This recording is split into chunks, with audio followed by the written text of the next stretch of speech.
Welcome to American Education FM, everybody. I'm Dr. Sean Brooks.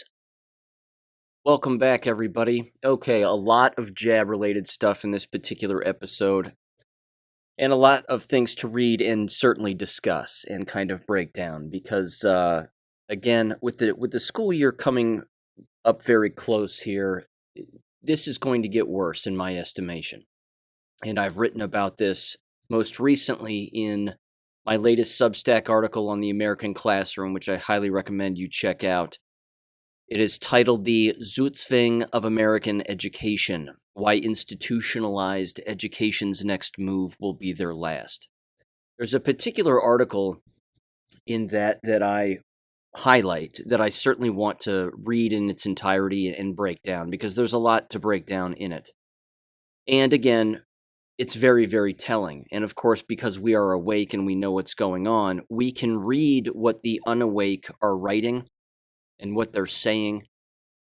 And we can see the entire playing field and exactly what's happening. And unfortunately, they cannot. They have no idea what they have done. They have no idea what they're going to do. And they have no idea that whatever move they make next is going to be their last. And it's putting all of these individuals, all these institutions, in peril, frankly, and I'm fine with that, but a lot of good people are going to lose their jobs who are unjabbed also. We have to keep that in mind, because again, this is just going to be a collapse, the likes of which that we've never seen before, I believe, and I think that's going to be the case with everyone. But before I get into that particular article, I do want to make one correction from a previous episode. A couple of episodes ago, I mentioned that a friend of mine had a conversation with Sheriff Jones, excuse me, in the county where I live. Turns out it wasn't Sheriff Jones that they had a conversation with. It was Chief Jones, and Chief Jones is the chief of police in the town where I live. So he, in fact, was the individual who apparently got back from vacation and was ill. And the reason he's ill is because he's jabbed, if I had to take a guess. Because, again, the city council where I live basically mandated the jabs, although they weren't mandatory, but people did them anyway because they're asleep and they don't know what's going on, for all city workers, including all of the police. So, again, what percentage of all the city workers and what percentage of all of the police actually took the shots? I don't know. I don't know that exact breakdown. But what I do know is that, as I've sort of jokingly said in the past, I might end up being the mayor, the chief of police, and the superintendent in the exact same town, because if they're all jabbed, and they probably all are, then, I don't know how long they have. We know they're ticking time bombs for blood clots and countless other things, and they certainly have AIDS, but that's that. So I personally think, though, again, in that same line, that that's just going to continue to be remarkably problematic going forward with these law enforcement agencies in the towns and cities where we live. Again, if they're jabbed, they're in deep trouble. And again, unfortunately, the narrative that's out there is that these new strains and variants of COVID are more contagious and people need to get back to wearing masks and this, that, and the other. If these individuals are so stupid that they actually re-implement, again, whether they be city councils, school boards, or even police themselves, and start to enforce or double down on their enforcement of anything related to any of that, I don't think that they are prepared for the pushback that is going to occur, because, again, the pushback is going to be massive. If we thought that it was big the last time that they tried all of this nonsense, and unfortunately many just went along with it the very first time, but then it got old for even those people, and they said, I'm over it, I'm done, I'm not wearing the mask anymore, even though that they were multiple shots deep by that point. The question remains now is, what will happen going forward if they try to pull all of this one more time? Because, again, in my estimation, they're going to. Which ultimately now leads me to this article. And this comes from the Chicago Tribune. And again, this particular story, I believe, was sent to me by Jesse James and others like it. And there's another like it that specifically deals with the teacher shortage in K-12 schools within Illinois, which I'm going to bounce around that particular article later on and highlight some of the things there. But again, this particular article comes from the Chicago Tribune, and it's titled, Colleges Students Respond to End of Governor J.B. Pritzker's COVID Vaccine Mandate. And it's not quite what you would think. In fact, again, because it's in the Chicago Tribune, it's basically making fun of the people who are not vaccinated. And it's making fun of the people who do not wear masks. And then it shows, and will highlight, as you'll hear in a minute, that it basically highlights how all of these colleges are now between a rock and a hard place, which again is the basis for the Substack article. Is again, there's a few sections in this article specifically that I highlight in the Substack article, but I want to get into this right now. And this is really jacked up. It says the following, quote, when the new school year starts this fall, whether Illinois college students and faculty will be surrounded by vaccinated classmates and colleagues will largely depend on where they are enrolled. Governor J.B. Pritzker on Wednesday announced an end to a statewide COVID-19 vaccine mandate for college students and faculty, essentially leaving the policy up to individual schools. On Thursday, some local colleges and universities were still grappling with the decision, while others came down on opposite sides. Now, very quickly here, as you heard me say in the past, if you have college students and university students now, and even faculty themselves, and staff members and food service workers and custodial staff, etc., if all of these individuals felt obligated to take the jabs the first time around, and now all of the sudden, the curtain has been lifted, and it's no longer mandatory, people should be asking themselves why. Why is it all of the sudden not a statewide mandate, quote unquote, which was illegal from the start? Why is it all of a sudden gone? Is it gone because of lawsuits? Probably. It's also probably gone because of low enrollment.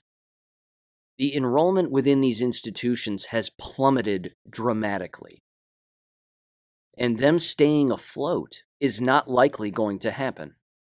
Again, regardless of the decision that is made now, because they have been placed in a position where they have to respond one way or another, and either response is going to be their downfall. So it really won't matter what they decide. Not to mention, as I also say in the Substack article, it's openly exposed, hopefully, to these students, staff, etc., that they've been tricked. And they've actually been tricked now to death, because the very thing that they've injected into themselves, based on an illegal mandate, now apparently is gone. Although now it depends on the institution. See, the state doesn't want to get sued, but the institutions themselves are in such a vice grip here that regardless, again, of what they decide, if they do it, well, they're going to get sued. If they don't, well, they could get sued.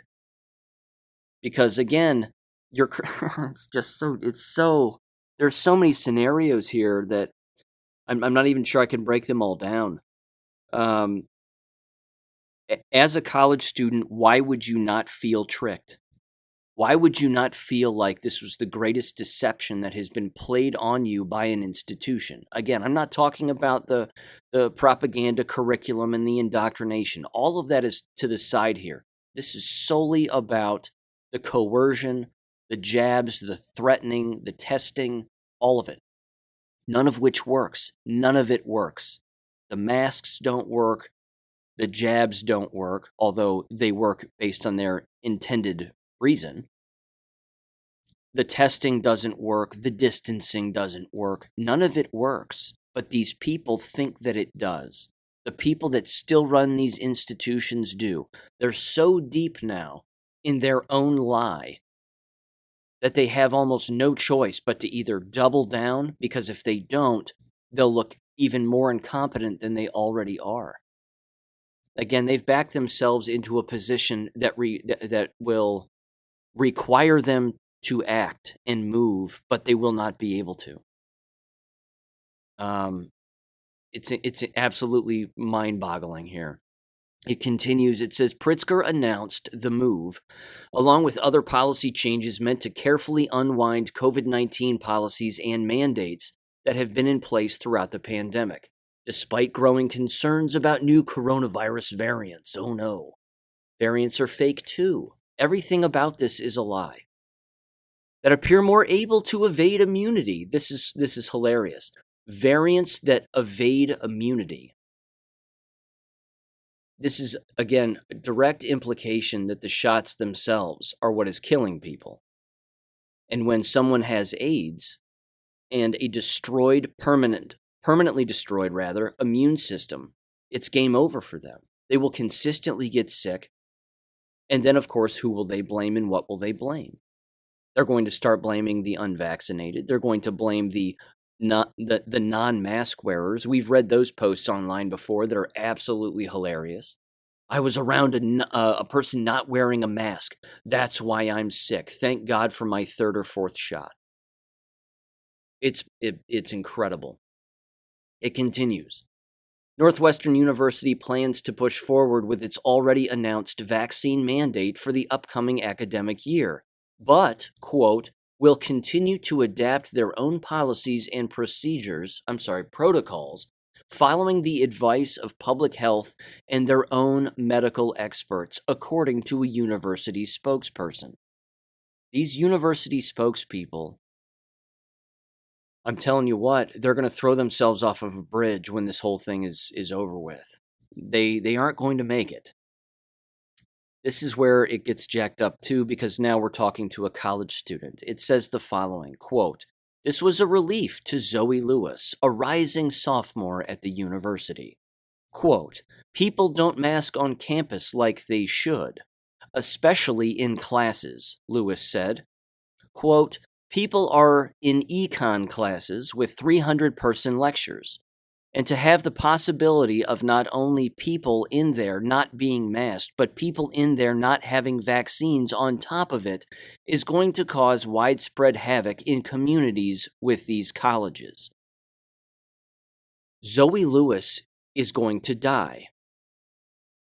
Zoe Lewis will not survive. Every word that she just said in this piece, the exact opposite is the truth. Every single word, individually, collectively in a sentence, multiple sentences into a paragraph. The quote she just said that I just read, every word is a lie, and it will be the cause of her death, because she believes things that are not real. It then says, Lewis has asthma and stressed how critical vaccine mandates can be for the health of immunocompromised students on college campuses. Despite Northwestern's decision to continue with its vaccine mandate, Lewis noted a sense of anxiety, quote unquote, over returning to Northwestern's campus without a mask mandate. And they have a picture of Zoe. Zoe is not thin. Zoe does not look like she is in good health. Zoe, at the very least, is double or triple jabbed and is a chronic mask wearer. Zoe will not survive. She, of course, has no idea.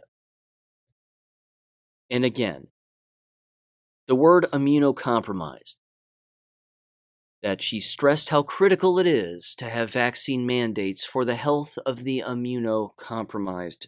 Zoe, the shots have made you immunocompromised. You have AIDS now. Again, every word that she says and that is written in this, the exact opposite is true. It continues. Let's see. Strongly encourages, spokesperson said. The University of Illinois system hadn't made a decision yet on Thursday regarding the vaccine policy on its 3 campuses, saying in a statement that it is still evaluating, quote, how the updated COVID-19 mitigation requirements will impact our 3 universities. Allow me to help. Here's exactly what will happen. You will have individuals who are still attending who are jabbed, and all of your clinics, health clinics, quote unquote, which is just a sick care clinic, will be packed to the gills. Your local hospitals will be packed to the gills. And countless people will leave because they don't want to play your games anymore. The unjabbed will never attend because they know better. And you will have more stories that you will have to cover up of students dying in the middle of class, which, by the way, we have yet to see we have yet to see that footage, do we not? Is this video footage that we have seen? And I'm asking this question. Have we seen college students drop dead in the middle of a college class in the United States? It's mathematically impossible that that has not happened. I'm certain it's happened. Again, the question is it on film and then bouncing around the internet for us to see? Again, I'm not making fun of these people. I'm not, cheering this on. I'm simply saying that students dropping dead in a college class has to be a thing that has, in fact, happened. It has to be. Again, these universities are in deep, deep trouble. It says, quote, the health and well-being of the people on our campuses will drive our decisions, unquote, the statement read. Again, that quotation by itself is the dead giveaway that they have no idea what they have done and are doing. They're going to misrepresent and interpret falsely 6 students who are jabbed as being a new COVID variant, which it will not be. It will simply be the jabbed dying and getting ill because they have no immune system anymore. Absolutely incredible. And lest, lest we forget about the shedding as well. This is an ongoing thing. This is still happening too. It continues, it says, among schools that have not yet announced a policy were the University of Chicago and DePaul University, which said it was still considering its plans for the upcoming school year. But we know what that means, ladies and gentlemen. They fall like dominoes in their decision-making. If 5 of the colleges say we need jabs and masks and whatever else, the rest will do the same. They just will. It says Columbia College in Chicago plans to continue to require students and faculty members to be vaccinated, said Lambrini Lacudis. No chance I get that name. A spokesperson for the college. Again, Lambrini's not going to make it. She's not going to make it. Spokespeople for college is akin to professional suicide.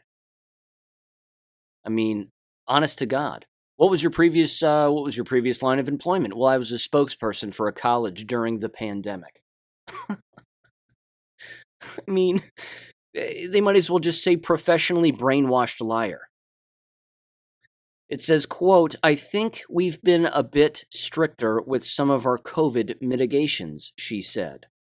Part of what drives the decision, she said, is the type of instruction at Columbia College, which is primarily theater, music, and dance and other arts.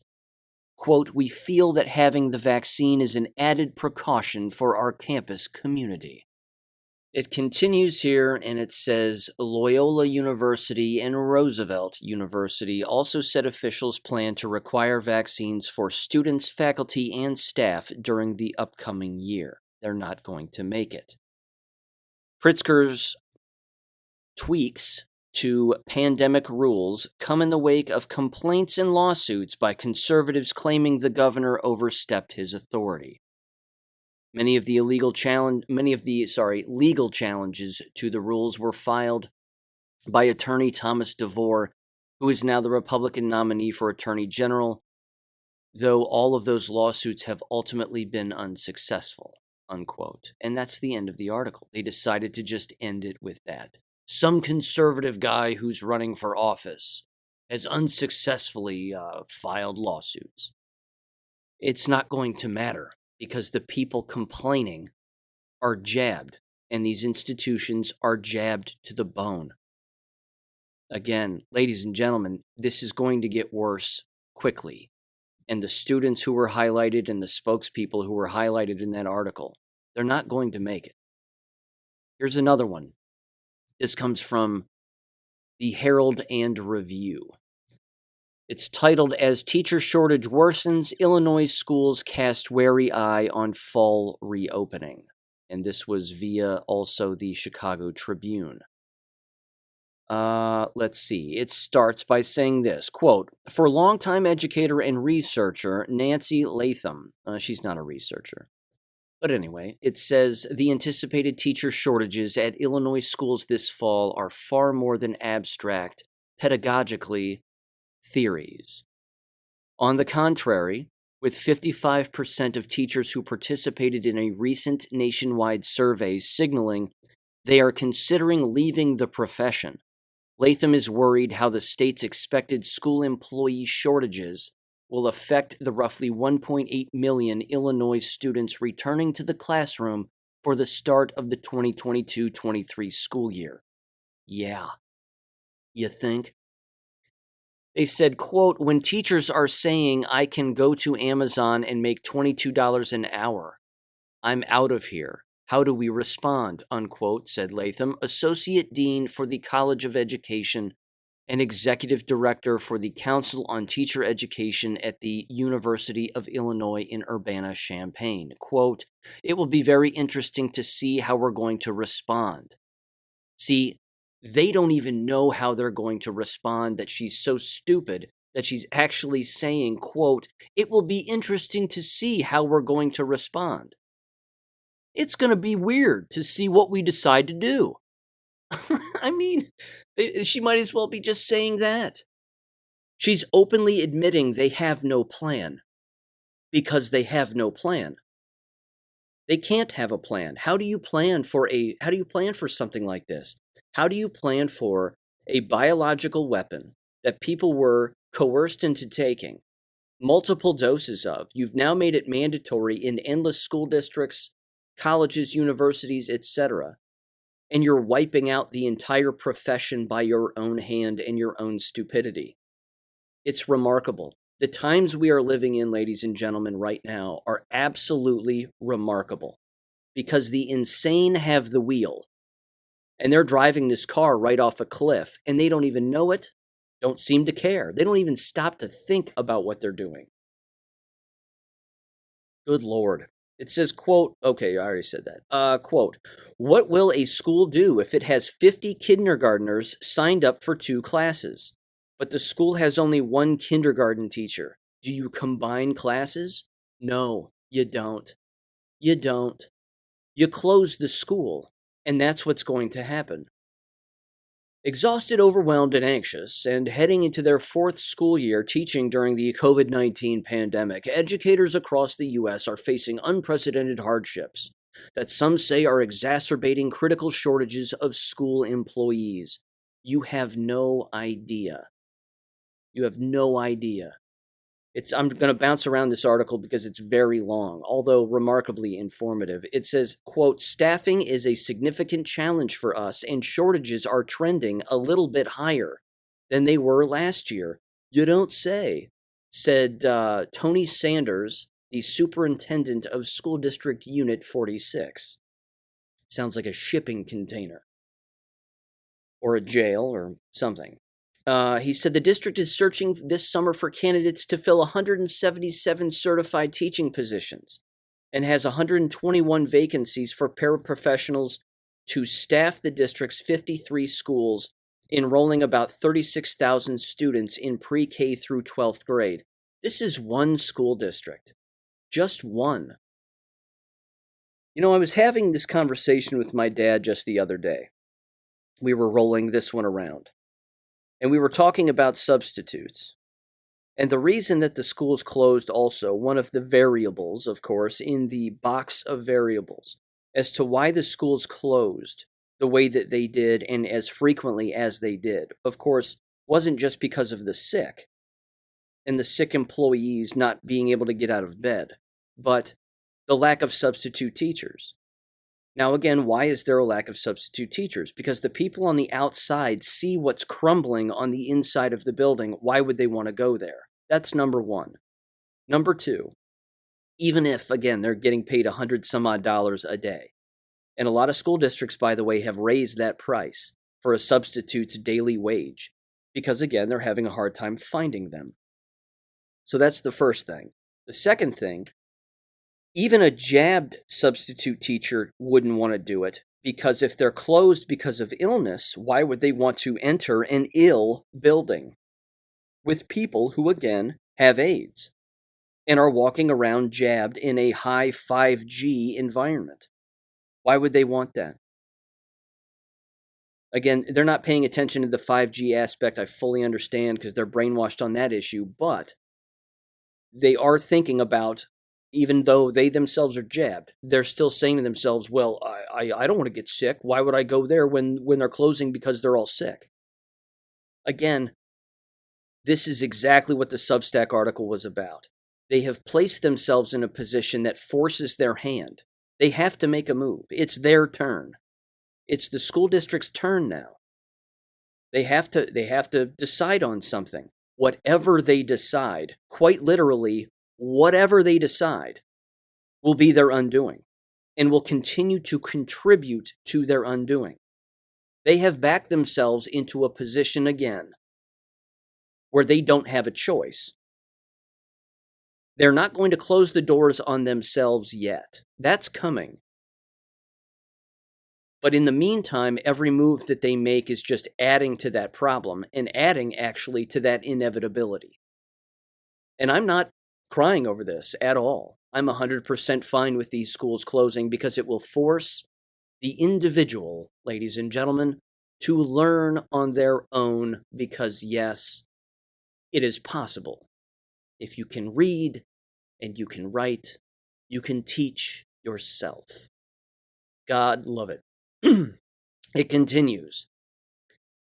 A Chicago public school spokesperson said the district's recruitment and retention efforts are ongoing and have grown in the past several years. What? The Chicago Public Schools has a hard time finding employees. Weird. Why would that be? Jabs aside, I can't for the life of me figure out why people wouldn't want to teach in the Chicago public school system. Strange.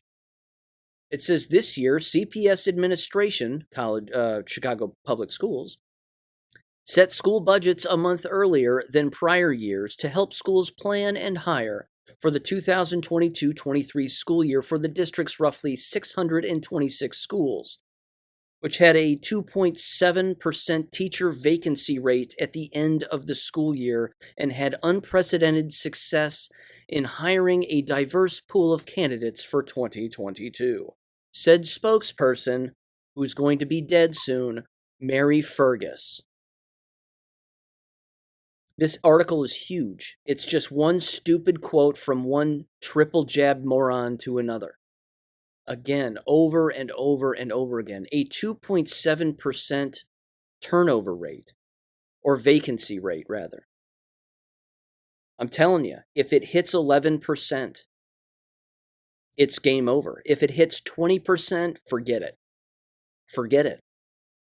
And as I say in the Substack article, these levies that they're going to push forward and attempt to put on ballots in the upcoming election for all these school districts, I mean, they're going to try that. And you had better not vote for them. I'm telling you right now, anybody listening to this, you had better not vote for any levy whatsoever because that's the next move that they have to make. They are in financial dire straits right now. They took the COVID money, they spent it on new windows, new roofs, AC units, whatever, because it's airborne. We're all going to die. It's airborne. They told everybody that, and then they were allowed to spend their CARES Act money on that and all that ESSER money. But what they don't know that they've also, I might add, bought up property because they're in the real estate business, these school districts also. But they're going to have to sell that. And then that money is going to run out too.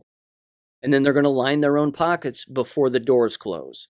Make no mistake, when the collapse comes, if they're still alive, which will be odd, but if they are, they will line their pockets on their way out the door. These school board members, superintendents, etc. They just will. Again, net loss of about 600,000, says the National Education Association, based on the Bureau of Labor Statistics when it comes to educators. There were approximately 10.6 million educators working in the public education system in January 2020, and there's a net loss of 600,000. This is an incredible article. Again, just lots of dumb quotes from stupid people and spokespeople, and we can't for the life of us figure out what's going on. It's easier to make money on the internet than it is to be a school teacher. Well, no kidding. Why is that? Maybe it's because the environment is shit. Maybe it's because the things you do in said environment are awful. You're not fooling anybody anymore. And now, of course, they have directly led to their own collapse, which is absolutely incredible. Okay. Moving on here. Just a few headlines I'd like to read. This comes from basedunderground.com. Spike protein syndrome is sweeping America as deadly disorders are springing up out of nowhere post-COVID vaccination, quote unquote. Weird. Yep, the jabbed are still getting ill, and that's not going to go away. Breitbart. Air Force cannot discharge troops who filed for religious exemptions from vaccine mandate. Good. A district court in the Southern District of Ohio on Thursday morning issued a temporary restraining order prohibiting the Air Force from enforcing the vaccine mandate against any airman who has filed a request for a religious accommodation, according to court documents. It's a small positive move in a small positive direction, but the elimination again of our military as a result of these bioweapons is purposeful. Always has been, always will be. That's an ongoing thing. This comes from the Daily Mail. Health experts are quitting the National Institute of Health and the CDC in droves because they're embarrassed by quote-unquote bad science, including vaccinating children under 5 to make their advice palatable to the White House, doctors claim. And it's also because their colleagues are becoming ill, and they're getting very sick, and some of them are dying. Back to the Air Force thing real quick. I read this on GreatAwakening.win the other day, and it came from, I think, 4chan. And I want to read this. And it's titled Possibly Happening, or Possible Happening, rather. And again, it's anonymous, so bear with it. Although this is conceivable, ladies and gentlemen, this is certainly happening. It says, quote, I work for a group of major airlines at a big international airport, and I've been noticing a trend lately. Over the last 2 weeks, on every single flight we have coming in from Europe, we have been getting several calls for emergency medical service for passengers on arrival. Bear in mind, anyone arriving from outside the U.S. has to be vaccinated against COVID-19 to enter the U.S. It says this isn't an isolated issue from a passenger from any one country. This is affecting people arriving from several different countries. Most of the medical issues we are having to deal with every day now is with strokes and heart attacks. The most common medical issues I have seen in the last 5 years is nausea and motion sickness. To have several people every single flight arriving all experiencing chest pains, both young and old, is incredibly disturbing and unheard of. There is something going on, and it's not just localized. Turn on a flight tracker to find aircraft squawking 7,700 or 7,700. I don't know. It is a code that aircraft send out to alert that they have an emergency on board, whether that be a mechanical or medical, which 9 out of 10 times are mechanical. Before COVID, it was relatively rare occurrence. It was a relatively rare occurrence, maybe 5 to 10 times a day worldwide. Over the last month, it has increased to 50 to 75 a day worldwide. Now seeing it in person every single day is pretty insane to me and all of my colleagues. If it's actually happening, we are definitely feeling it in the aviation industry, unquote. Again, the very act of jabbed people flying indicates that they are blind, that they do not know what is going on. Not a clue. No risk of blood clots. You're not seeing people, I assume, the average teenager who has been jabbed walking around with circulation socks so their blood doesn't pool, around their ankles as they're on these airplanes. Flying is quite literally the most dangerous thing you can do right now if you're jabbed, and the jab is the most dangerous thing that is in you right now. It's just nuts. It's absolutely nuts. Here's another scenario, and this is a quick little story time. I have an extended family member who is wide awake, and they will send me stories from time to time, and I've read some of the stories that they have sent me here, and I've even told some of the stories that she's passed along. She had 2 interactions with a couple of individuals. One is a friend of hers who is far left and jabbed, and the other was with a nurse. She was in the nurse's office, and she was receiving a mammogram. I don't recommend mammograms, by the way, they cause cancer. But either way, with that aside, the nurse inside of the office apparently asked her if she was boosted. She said no. She said, "Are you vaccinated in any form?" And she said no. She said, "Well, the reason that I'm asking is simply because we've had a lot of vaccinated individuals who receive mammograms end up with swelling lymph nodes as a result after the fact. And so I just wanted to get that on record and just make sure that, you either were or you were not, and just let you know of the potential hazards associated with that." You see, that right there is an example of how I think some of these nurses who are jabbed are waking up the hard way, because they're seeing this at face value through their own blurry lenses, and those lenses are becoming a little clearer. The problem, however, is that when they become crystal clear, there's going to be a mirror in front of their face, and they're going to be forced to reflect on what they have done to themselves and countless other people. And that's going to be a very, very difficult pill to swallow. I don't think it's an accident that there's now a national suicide hotline that has been set up. I believe the number is 988. This is in direct response to, again, the cognitive decline of the jabbed, along with people recognizing what they have done, not only to themselves, but to other people, in particular within the medical profession.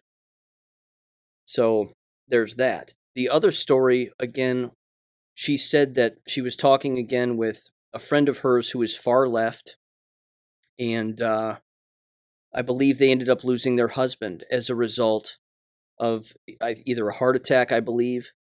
And she ended up saying, "Isn't it odd that," her left friend ended up saying, "Isn't it odd that apparently, heart attacks are on the rise, or, that some of these shots can cause problems with people's hearts?" And again, she's just looking back at her going, "Uh-huh, I know.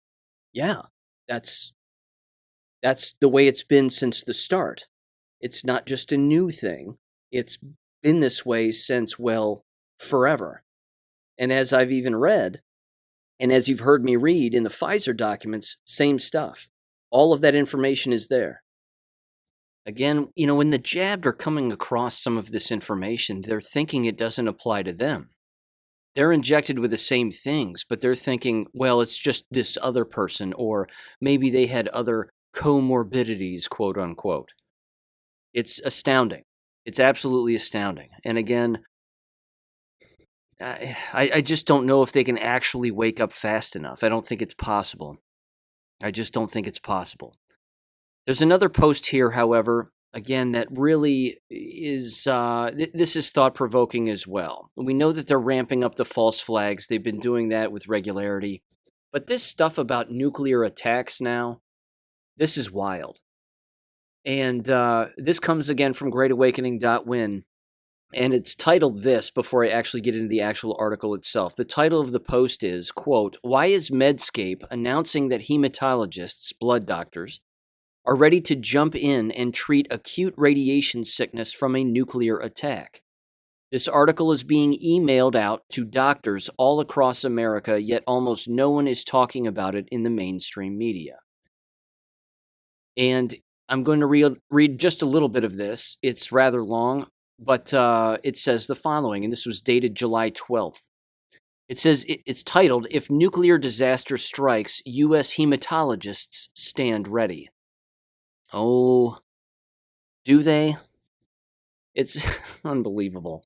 It says, "For many Americans, especially those too young to know about about the Cold War or Hiroshima, Russia's invasion of Ukraine might mark as the first time they've truly considered the dangers of nuclear weapons."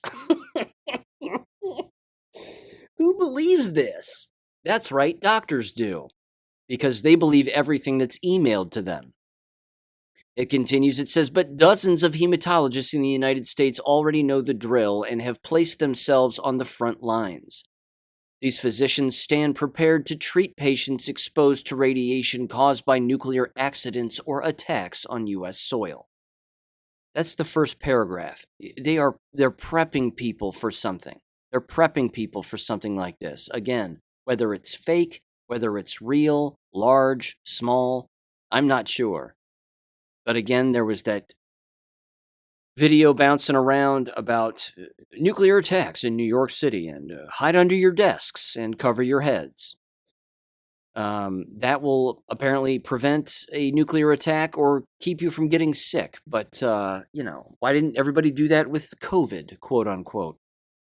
It continues here, and it says, "They work nationwide at 74 medical centers that make up the Radiation Injury Treatment Network, ready to manage cases of acute radiation syndrome, ARS, during disasters, while RITN keeps a low profile." I don't know what RITN stands for. It's been in the news lately amid anxieties about the Ukraine conflict, nuclear plant accidents, and the potential launching of nuclear weapons by foreign adversaries. Who believes this? I'm asking it again. Who believes this? It says, quote, "The Radiation Injury Treatment Network helps plan responses for disaster scenarios where a person's cells would be damaged after having been exposed to ionizing radiation," Program Director Cullen Chase Jr., MPA, said in an interview. A U.S. Army veteran who took part in a hurricane response early in his career, Chase now oversees preparedness activities among all RITN hospitals, blood donor centers, and cord blood banks in readiness for a mass casualty radiological incident. He also serves as a senior manager of the National Marrow Donor Program, Be a Match Marrow Registry. In the wake of 9/11, the National Marrow Donor Program and the American Society for Blood and Marrow Transplantation established the RITN in 2006. It continues, there's a couple of subsections titled "Hematologists Specially Equipped to Treat Radiation Industries. Disaster Response Poses Multiple Challenges. Training goes beyond transplants and drugs, and here's how hematologists can get involved." Honest to God, if this is being emailed to doctors, they're believing it. They're just believing it. They're prepping them for resources for some false flag thing. Now, again, let's analyze just quickly, and it doesn't take much analysis, but the plans of the enemy. Every single time that a new revelation comes out that exposes them, they have to pull the trigger on something else. Again, going back to schools here, they're going to lock people down again, I bet. They're definitely going to be closing schools, but it's not going to be because of COVID. It's going to be because of the jab injured and the jabbed dying. This nuclear thing adds a whole nother element to the entire scenario here. And again, if this is white hat driven, the white hats have to pull something like this and lead people to believe that something like this could happen under a Biden administration, quote unquote, even though he's not the legal president, and everybody knows that, Donald Trump is still the president of the United States. But seemingly, among the brain dead, they think that Biden is the president, which means all of these nefarious scenarios have to play out on Biden's watch. They have to. This is, I think, part of the wake-up program. This is part of getting people to understand that this chaos is all preventable. And that, of course, much of it is manufactured and basically a complete lie. But again, this is next level. And if that's being emailed to doctors and nurses and they're drinking this stuff in, well, then something is definitely planned. I don't think any doubting that whatsoever. I'll end this episode by saying this. I've seen a couple of videos now, and I know I've sort of been bouncing around in this particular episode. My apologies. There's just a ton of stuff. I'm trying to organize it as best I can, but it seems to be all jab related. I've seen a couple of videos now of individuals, and one of them was Viva, the lawyer from Canada, rather well known, certainly recognizable. And he receives a phone call from the Canadian government asking about their daughter's vaccine status and whether or not she's quarantined, having now come back to Canada from the United States. And I saw another video again of a couple being stopped at the airport. They have their passports confiscated, and they're asked all kinds of questions about their vaccine status, quote unquote.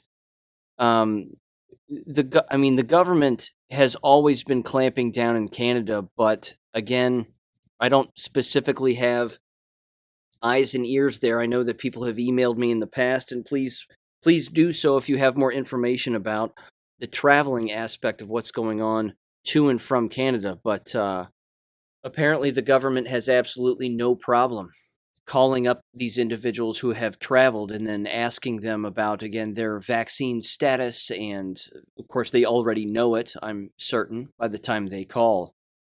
But I want to play this audio and give this a listen, because again, this is the phone call apparently that Viva received from the Canadian government regarding the quarantine status of their daughter. I am a designated screening officer working on the Federal Quarantine Act. Today I'll be asking you a few questions about Viva's quarantine to verify that she's in compliance with obligation, including a day 1 and a day 8 COVID test. This call should just take a few minutes. Oh, okay. Can you confirm that she arrived in Canada on Tuesday? I confirm that, yes, we arrived in Canada Tuesday. Okay, and our record indicated that she is a unvaccinated traveler entering Canada. Yeah. Unvaccinated traveler entering Canada who do not meet the Canadian definition of fully vaccinated are required to be in quarantine for a minimum of 14 days. Is she under quarantine? Oh, excuse me. In virtue of what is she supposed to be in quarantine for 14 days? Yes.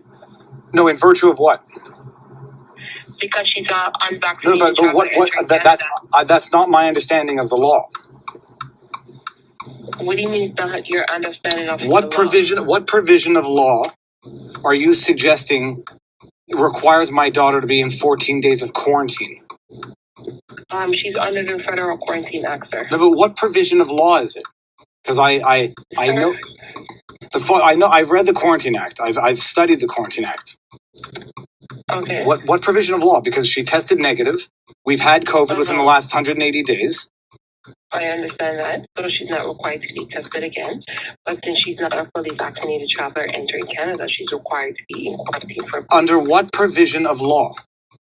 Sir, the Quarantine Act that's been put in place. No, but I'm telling you, I've read the Quarantine Act. There is nothing in it that. I understand. Sir, if you go on canada.ca/COVID-19 coronavirus, you will see unvaccinated travelers entering Canada are required to be in quarantine for 14 days. I'm not sure that I don't believe that's the law. Yes, she is. She's required to be in quarantine. She is. Yep, she's 12 years old, so therefore she's required to be in quarantine.